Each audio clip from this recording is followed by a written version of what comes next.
it is what it is. It's one of those like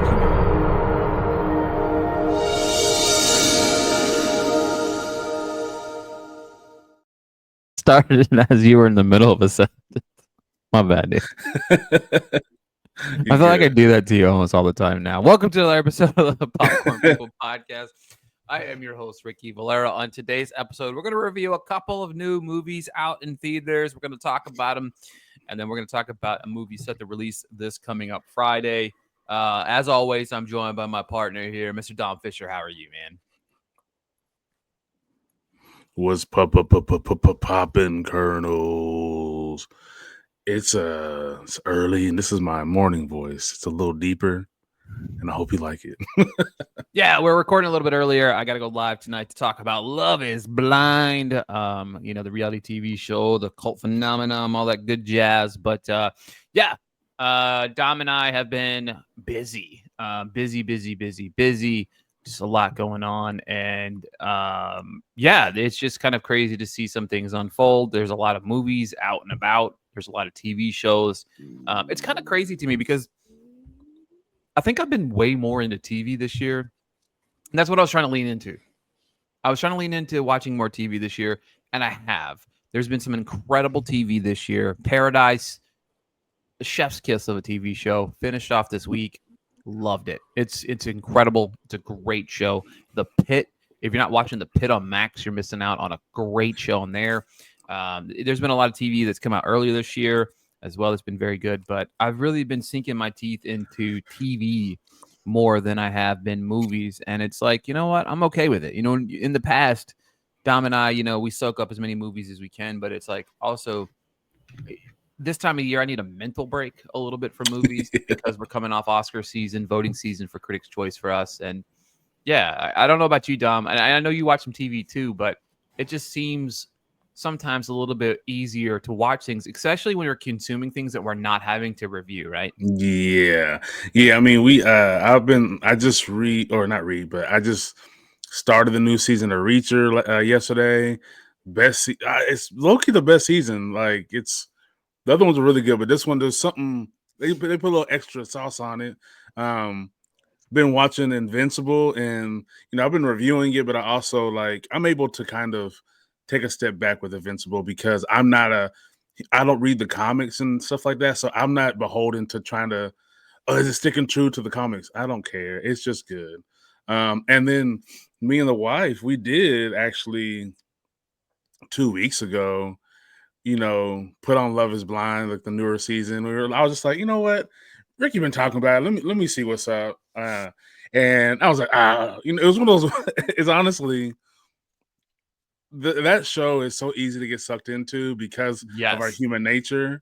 Because we kind of put it on in the background, and I was like, whatever. And then I was like, Chris, who's that? Like, oh, well, that's this one.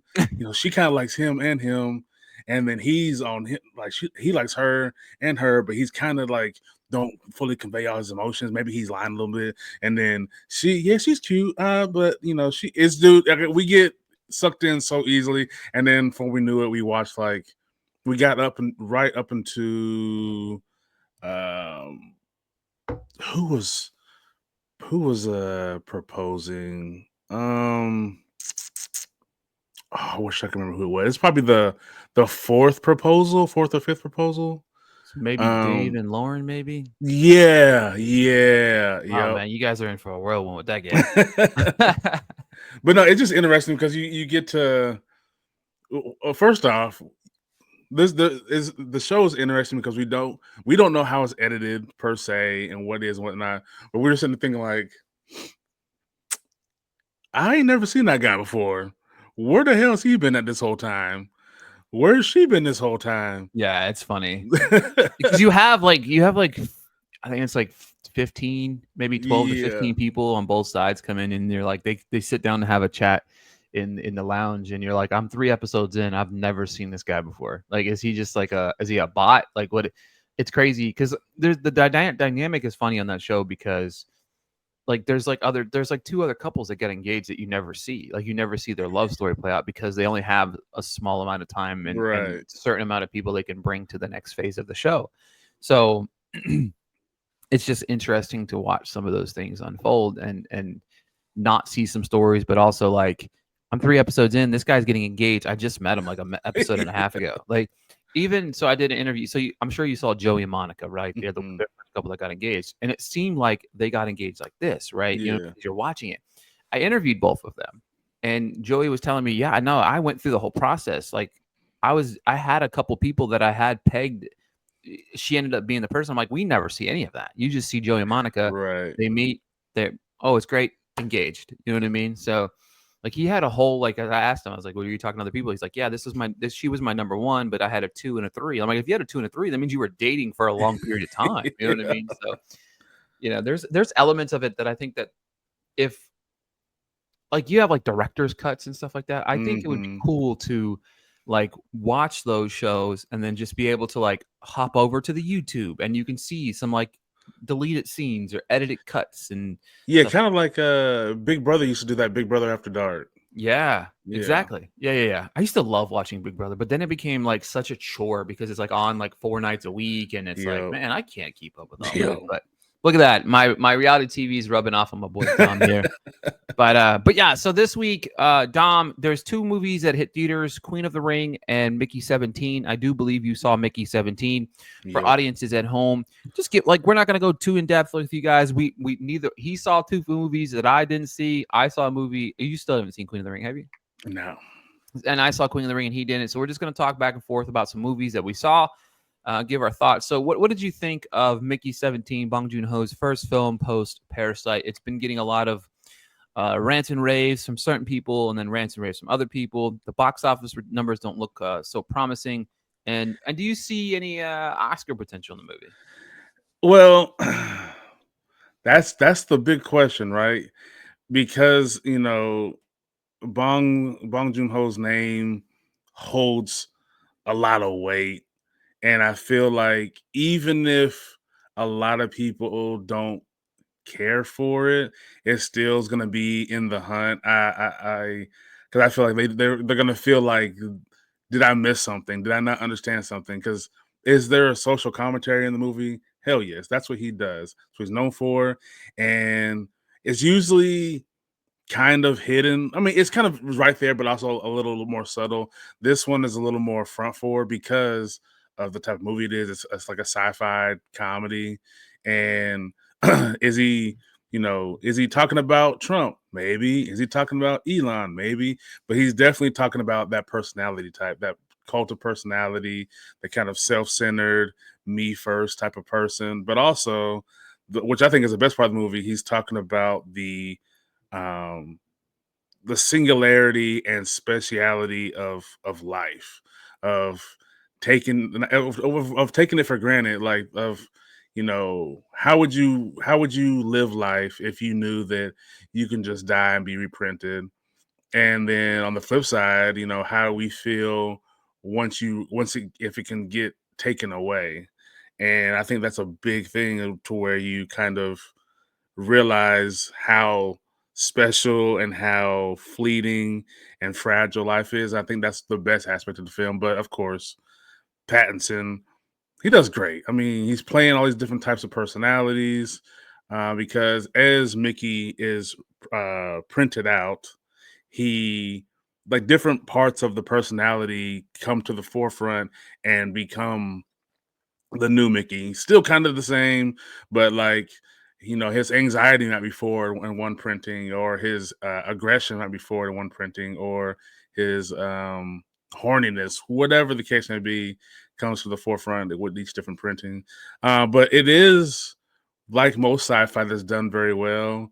It makes you think like, are people doing this? Are they trying to do this?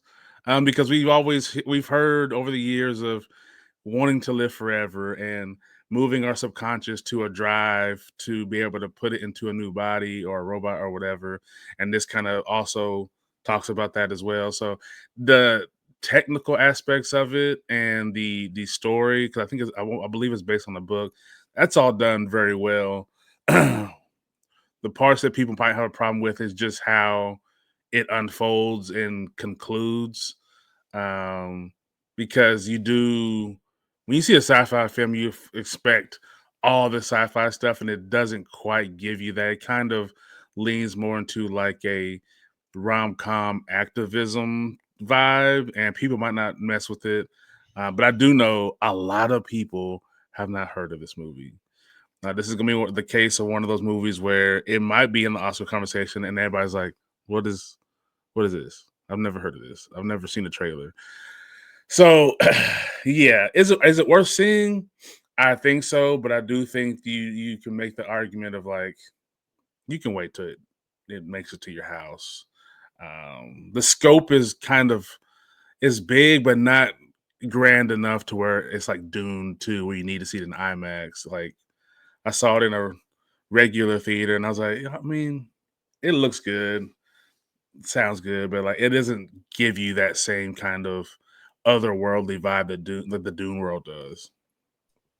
Yeah, it's kind of crazy because, like, I mean, the movie's like the box or the budget on it. It's like, I think with the price tag of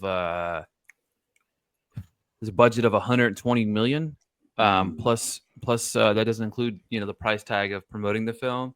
Um, it's pretty crazy. You know what I mean? Like that movie's gonna have to make probably 450, 500 million just to make its yeah, money back for Warner Brothers, which is kind of crazy.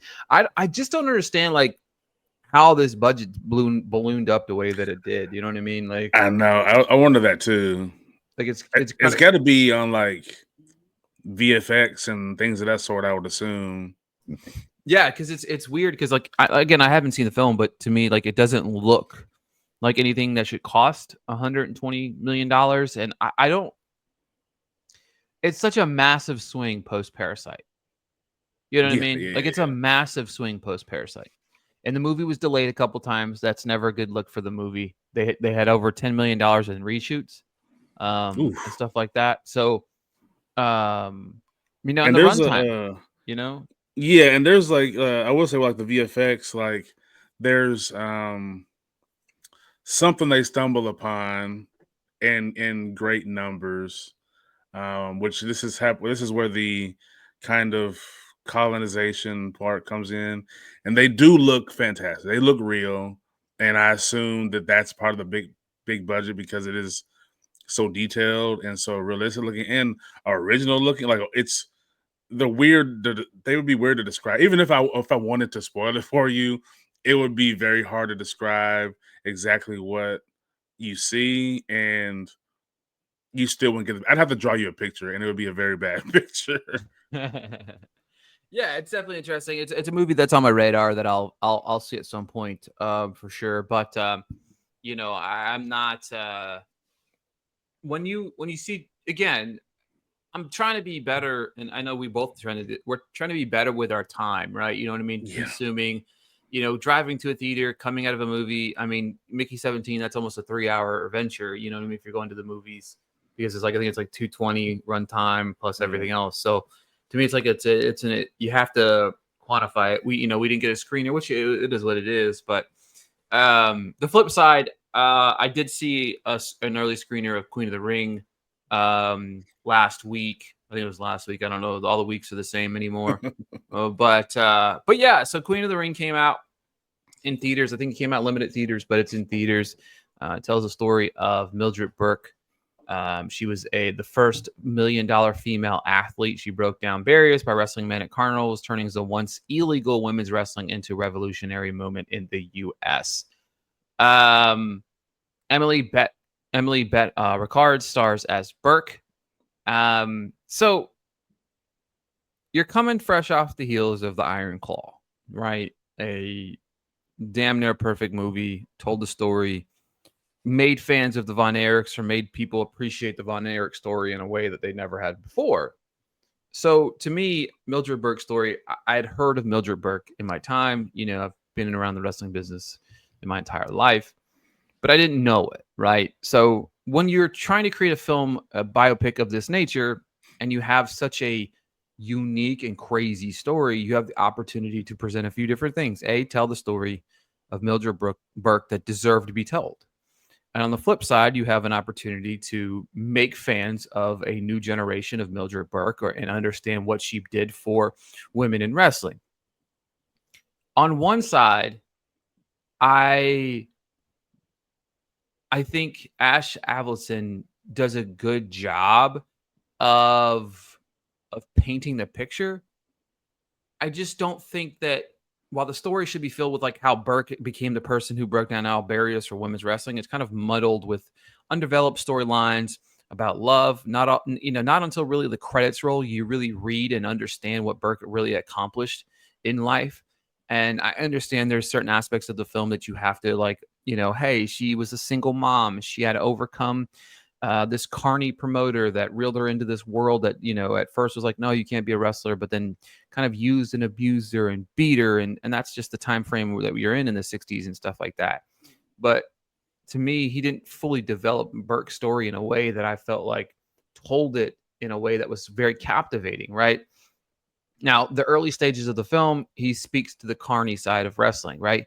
It was a sideshow. It was part of the carnival. It was part of like that.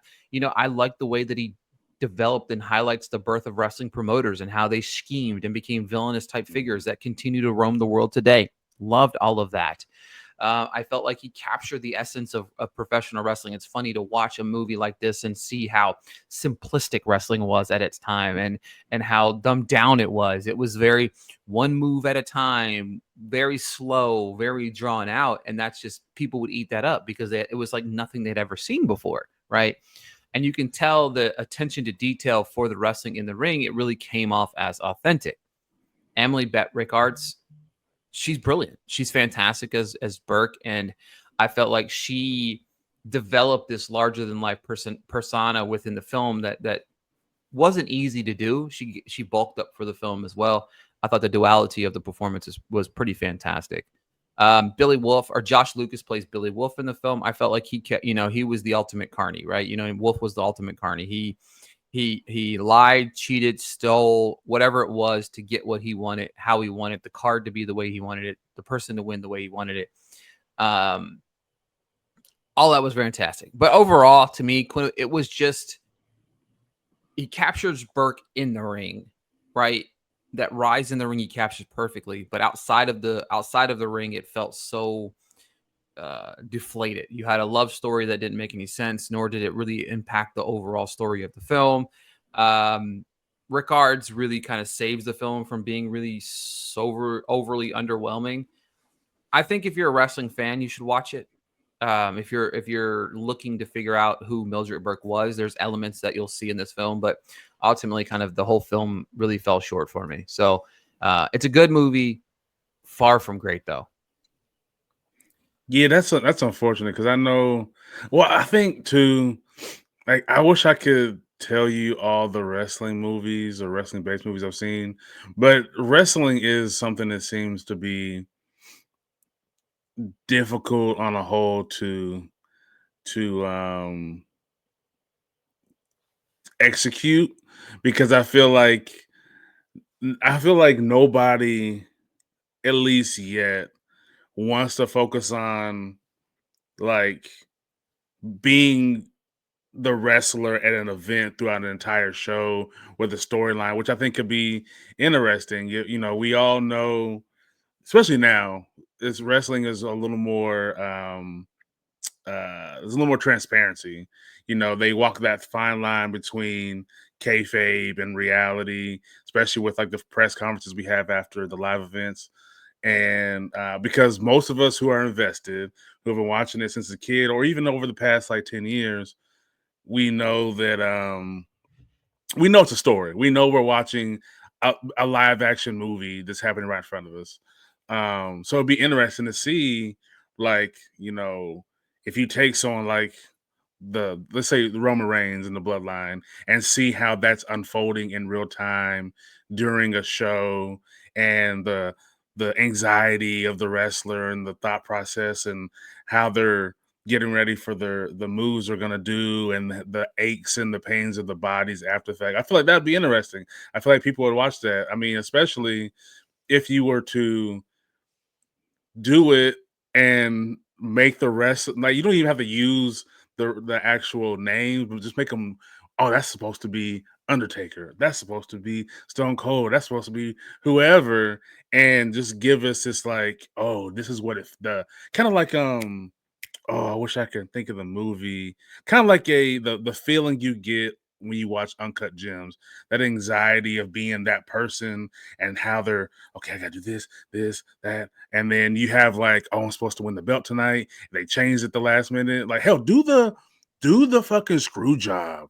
Yeah, Oh thinking my of that, god. like what you're explaining is almost like the element of building up to a wrestling show in a way of like Saturday Night. Yeah, like The Saturday movie night. last night, Yeah, Saturday Night, like last night or last year, the movie Saturday Night came out. yeah, It wasn't great, but like the build of the first Saturday Night Live, I think you made a good point here. Just tell the story of the build of the Montreal screw job, right? yeah, dude. From the perspective of everybody's talking in the back, everybody's having those conversations, and then it's like, oh yeah, like everything's good. Brett's winning, you're winning, blah blah blah. And then you get the screw job, and then it's like, how does everything unfold post match and building all that up, and what that anxiety looks like as a promoter who's really screwing, literally screwing somebody over. So yeah, I mean, wrestling is it's hard to capture in some elements. Durkin captured it brilliantly with the Iron Claw. I mean, Iron Claw is one of the Yeah, greatest wrestling movies ever made. Obviously, The Wrestler was yep. fantastic. If you go back and watch Mickey Rourke's what should have won an Oscar performance, um, The Wrestler is a fantastic movie. But there's just it's if you're telling a biopic, you gotta, especially about people, somebody that nobody knows, Hmm. nobody outside of the deep roots of professional wrestling, nobody knows who Mildred Burke was. You have to tell the story in a way that makes fans of the new generation while also informing people of what happened. And I just feel like he kind of fell short with all of that. On the flip side, Novocaine had an early screening. Tell us your thoughts on Novocaine. Obviously, it's not out in theaters yet. They're having some early screenings on Wednesday. Should people watch it? Give us your thoughts and whether or not should people watch it in theaters this weekend. So I will say, I will say, first things first, it is a fun date night movie. I say that because it's got the rom com aspects are very heavy. You have a guy in Nate who's trying to he's falling in love with this girl. She gets kidnapped, and he is trying to save her. He feels that deeply about her that he's like, I'm going to save her. Um, another reason why it's a date night movie is um, the classic date night setups that we see in movies that are told to us. Do you want to put your arm around the girl? You want to be scared? That's why you take her to scary movies. This is one of the most gory and graphic action rom coms that I've ever seen. It's probably more graphic than most modern horror movies outside of like Terrifier, because he can't feel pain. He has SEPA, where it's genetic disorder, and he can't feel any kind of pain, and so things are getting broken. He's getting stabbed, he's getting shot, and they're showing very realistic ways how these things look. I told Ricky beforehand that the movie it has aspects of like John Wick, but with no skills or talents, because he is an assistant manager at a bank. He's just a normal run-of-the-mill guy, and then he puts himself in this situation where he has to become a badass when he's not one. Um, there is one aspect of the movie that is it's cool at first, but then it is a tad bit corny how they incorporate it into the storyline, and it's a big spoiler, so I won't say exactly what it is. But when you see it, you'll go, "Oh, well, that's cool. That's interesting. That's new." And then by the end, you go, "Oh, that was kind of corny how they did that." You'll see what I'm talking about. But Jack Quaid, man, he is he is good, man. He's good. He's got this charm and kind of the innocent quirkiness, especially for this role, because he just looks like a nice guy, and he looks like a guy who's probably a pushover.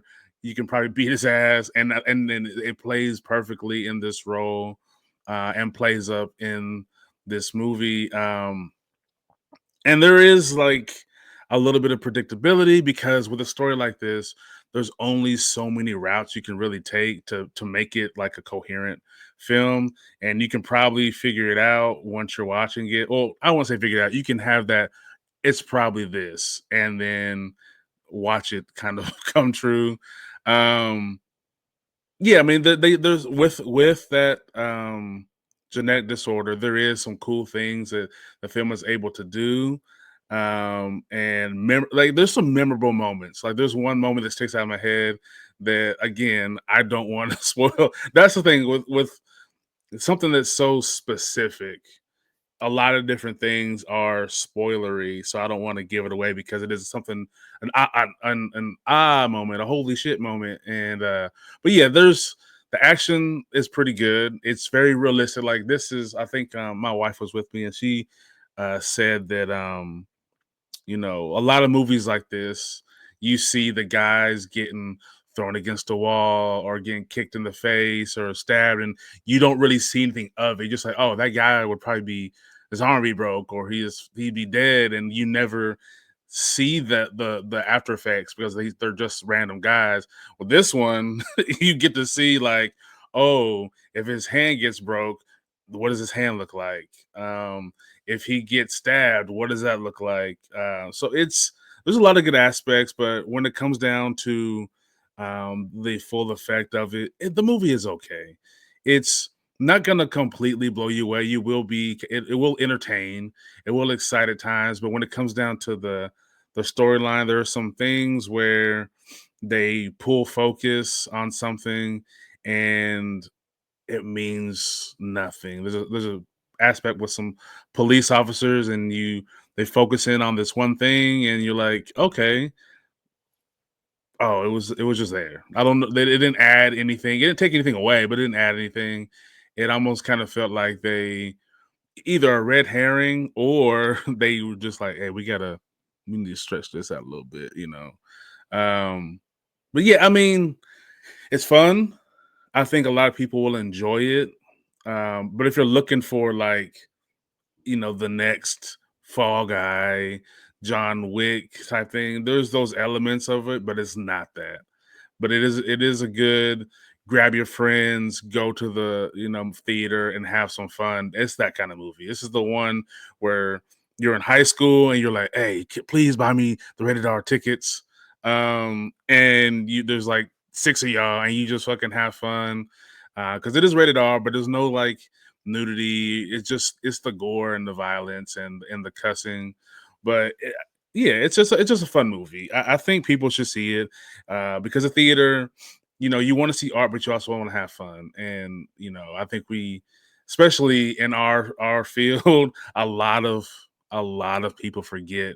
Sometimes people just want to go to the theater to have fun, and this is a fun movie. So yeah, you're gonna have fun with it. You're definitely not gonna walk out like, what the fuck was that? Unless you're in our line of work where you have to analyze every aspect of the film. But everybody else, have fun. That's what it's for.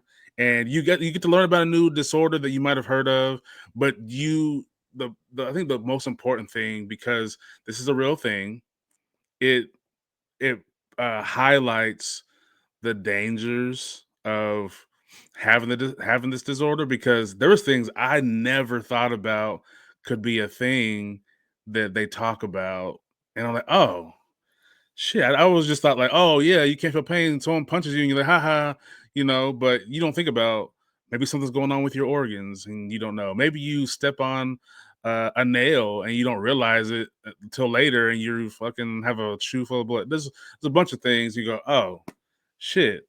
So there's an aspect of living with disabilities, feeling invisible, having an ailment that is invisible to others, and you wanting to tell others about it, but you feel like you're already kind of ostracized and off to the side. And so there's a big aspect of connection and longing for other people. So there's a lot of good things it does with it.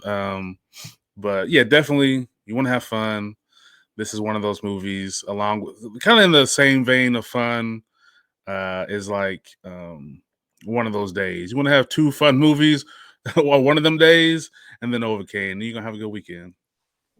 Yeah, so this weekend we have movies called Black Bags coming out, Steven Soderbergh's latest film. Novocaine is coming out. Opus comes out wide.